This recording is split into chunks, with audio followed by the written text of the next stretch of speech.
So for today's video, nandito tayo sa Bigutan. Gumagala naman sila kasi gala-gala.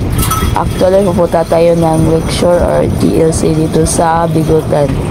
Samahan niyo ako lang sa ating paggala. And then, yan na. Mag-walking muna tayo dito kasi ang layo-layo. Kailangan na natin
na po. Ayan na po yung Jollibee, oh.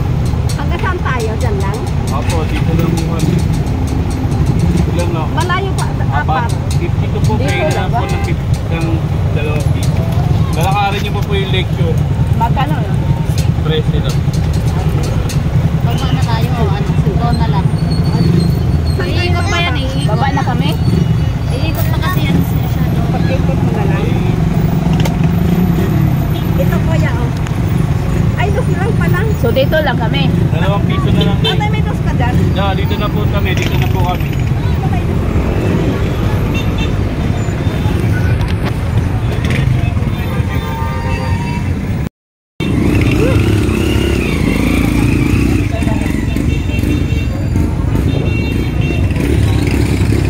Nandito na tayo sa Bigutan. So ayun, maglakad tayo pupunta ng Lakeshore. Kasi yung sakayan may mga daw. So lakarin na lang natin. So ayan, mga lakwasira, nag-iisang lumala si lakwasira galing from Pasay City. And nakarating tayo dito. Akala ko nagkamali ako eh, kasi yung sinasakyan ko umikot pala. Sa itaas kami naman. Taas ng ano ba. So second time na natin nakapunta natin dito. I think the other year.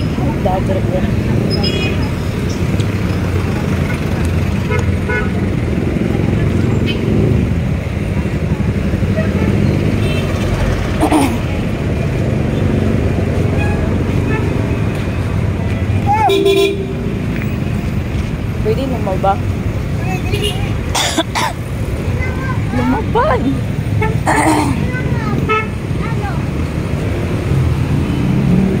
So, napaaga-aga tayo mga lakwasira. Hindi ko alam kung open kami. Buti kung maaga kayo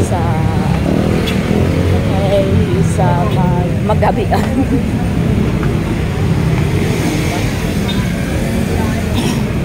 Kahit may ubo ako sipon, lumakad talaga ako. Kasi alam nyo, nangangati yung tail ko, charot. Pag hindi ko na kaya yung vlog natin ko yun, yan na ang hindi ko maano.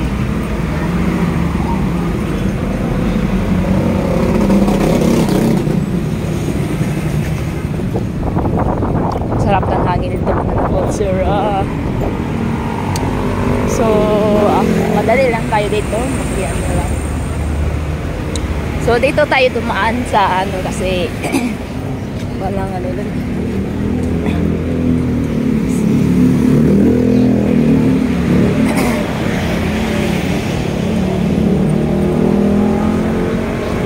So yun, papalapit na tayo kasi siya na sa ating mga dinaanan. Kasi wala, no choices kasi tayo eh.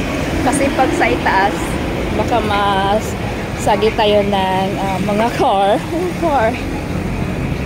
So ayan, nandito na tayo mga lakwasira.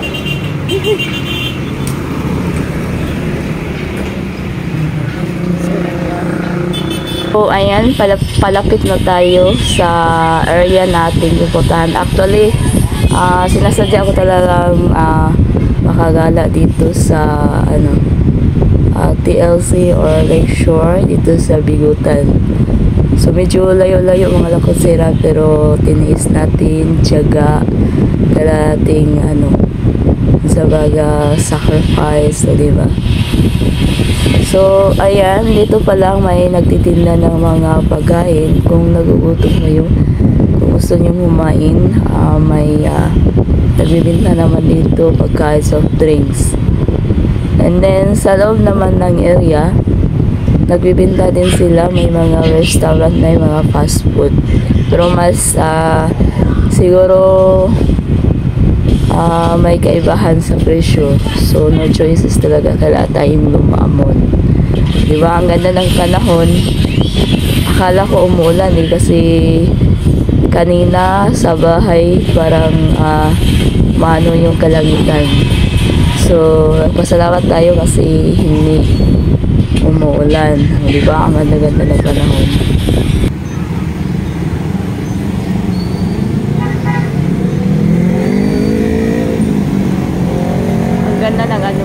Ang ganda ng kalangitan. So nandito na tayo sa area natin hinahanap siya. So hanggang dito na lang. To be continue na lang mga lakasira sa ating paggala dito sa Bigutan. So once again, maraming salamat. To be continue na lang po. God bless and Merry Christmas and Happy New Year.